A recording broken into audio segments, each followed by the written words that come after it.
In June of 2009, the Something Awful forums would start a Photoshop contest where they would try to make a new monster to haunt people online with. And while the contest started off pretty normally with tales of ghosts and strange monsters in cemeteries, the contest would focus on one monster way more than the others, one created by Victor Surge. Little did the people within this forum know that these simple images of a tall figure looming near a group of teenagers and children would go on to haunt a whole generation of children on the internet, that creature of course being the Slenderman.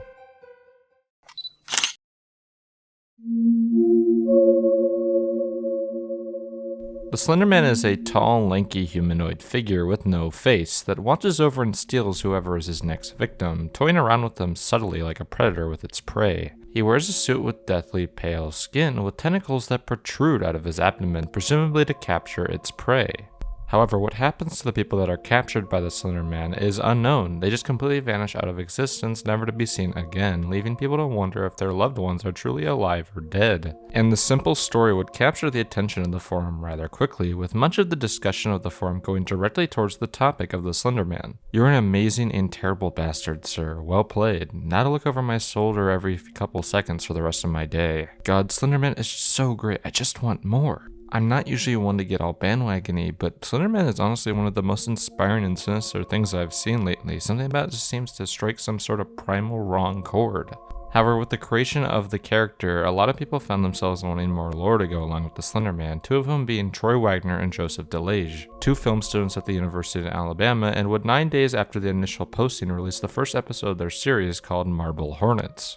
The series follows two young filmmakers named Alex and Jay, played by the series creators, with Alex having went insane from exposure to the Slenderman during the filming of a television series, and Jay trying to figure out all that had been going on during the filming behind the scenes. This causes him to have run-ins with the actors of the series, all with varying levels of sanity due to their exposure to the Slenderman. However, Jay begins to have run-ins with the Slenderman himself, with the creature appearing in the background where Jay is unlikely to notice. This leads back to the name of the Slenderman in this series, that being the Operator. In this series, the Slenderman is less of a hostile force and more of an omnipotent one, messing with those who are exposed rather than outright attacking them. Thus his name making sense, as he seems to be operating a plan the entire time, as he has complete control of the situation at all times. And more lore was added to the Slenderman with this series, with it being shown that instead of outright killing people, the Slenderman instead takes control of those who are exposed to them, turning them into proxies, one of them being the masked man that seems to be stalking Jay throughout the story. And this expansion of the lore caused the series to slowly grow popular as everyone wanted to know more about the Slenderman, as it was just such a weird and obscure idea at the time. But the series itself wasn't as popular as it did get to be at a certain point. It was a little bit before that. It was still relatively underground at this point, and the series was growing really slowly. It wasn't at the level that we know it at today. However, this expansion of the lore would lead to what caused the story to have the level of infamy that it did, because it led to the creation of a simple free-to-play game, that of course being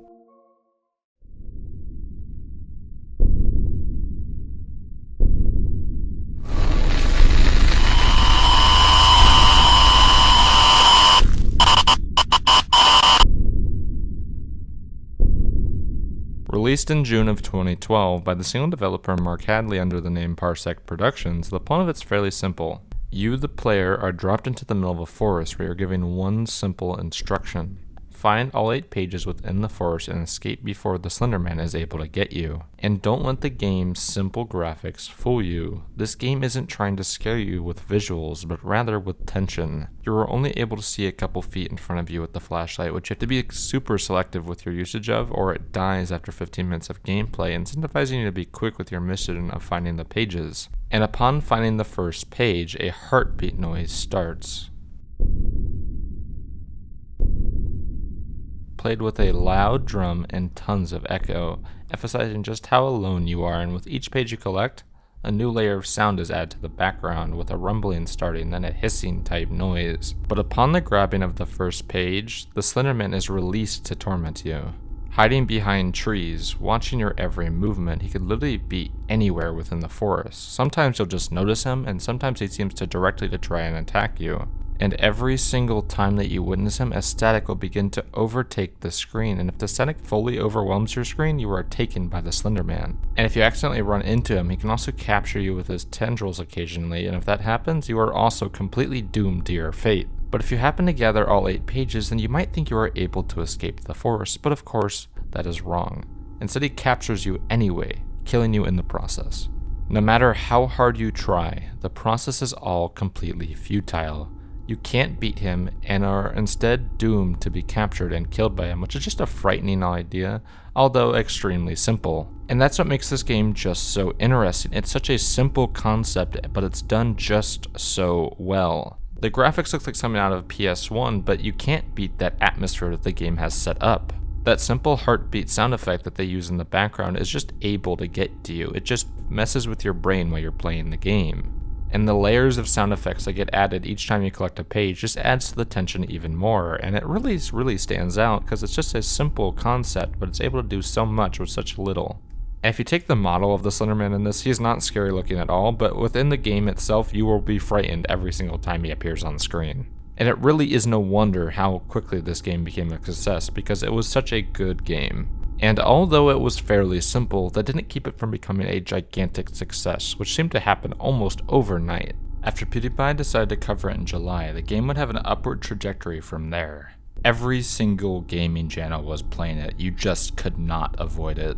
It was absolutely massive. It really can't be emphasized enough just how big Slender was upon its release. The only game I would really compare to it was the release of the first FNAF game, just how completely unavoidable it was. It became so big that multiple fan games such as Slender's Woods, Slender's Mansions, and many other Slender ripoff games all started popping up around the internet. And the hype would continue going in March of 2013 when the game Slender the Arrival would be released, a game that builds upon the lore of the original Slender the 8 pages, but adds a full storyline and multiple levels to the original format. They even incorporated the proxies from the now extremely successful Marble Hornets, which also was experiencing a boom to the explosion of Slender the 8 pages. But like all the other things, the lore around the creature started to slow down, as not a lot of the stuff that was coming out surrounding the creature was changing the game on what it was, and the new stuff that was coming out was kind of generic or just straight up terrible and uninteresting. It seemed like every new game that was coming out was just a load of shovelware, and nothing that was really changing the game of what we were seeing. However, things would take a dark turn, as Slender would be put in the national spotlight, as on May 31st, 2014, Anissa Wire and Morgan Geyser would attack their friend Peyton Leutner, all 12 years old, in Waukesha, Wisconsin, in order to appease Slenderman. The action done by these children is frankly disgusting and evil. What they did to their friend will be a scar on their families forever. And this extremely unfortunate event would thrust the Slenderman story into the news for weeks on end, as the potential dangers of creepypastas and the internet as a whole for children would be questioned by the news for a while. Because of this, many people who were involved with the creation of things like Slender the 8 pages began to distance themselves from the concept, and then Marble Hornets came to its natural conclusion 20 days later. It's safe to say that as soon as this incident happened, the idea of the Slenderman was completely dead. No one wanted to be involved with the Slenderman, and a whole group of kids were told to avoid creepypastas due to the incident and banning of the website by the Wisconsin school boards. And no matter how hard people tried to revive it, nothing seemed to be able to save the idea of the Slenderman, with the always watching Marble Hornets film flopping massively, receiving predominantly negative reviews, and the eventual disintegration of THAC, the production company formed by the Marble Hornets crew, and the Slenderman was effectively dead and forgotten about, with many people just trying to forget the idea existed in the first place. But in 2016, people got intrigued by the idea of the Slenderman again, as Sony Pictures would announce that a big-budget Slenderman film would be released in 2018. But with the release of the trailer, it became clear that the film was a mess, and looked quite frankly, terrible. And upon the release, the family of Peyton would release a statement essentially sealing the fate of the film, with theaters in Milwaukee and Waukesha refusing to screen the film due to the act.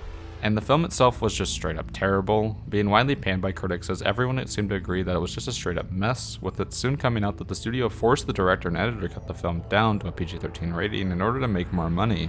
And unlike a lot of the other history videos where I showed how the object of discussion seems to be coming back into the limelight, Slender seems to be doing the opposite, disappearing behind the waves of FNAF and other horror stories that came out around the same time. Slender seems destined to fade into obscurity, but the impact it had on the generation that grew up with it cannot be understated. Every single person who grew up watching YouTube around the time it blew up remembers Slender and how it seemingly traumatized a whole generation. And this has been ABA Short Films, and remember, if you liked this video, to hit the subscribe button and like button and let me know your thoughts in the comments down below, and I'll see you all next week.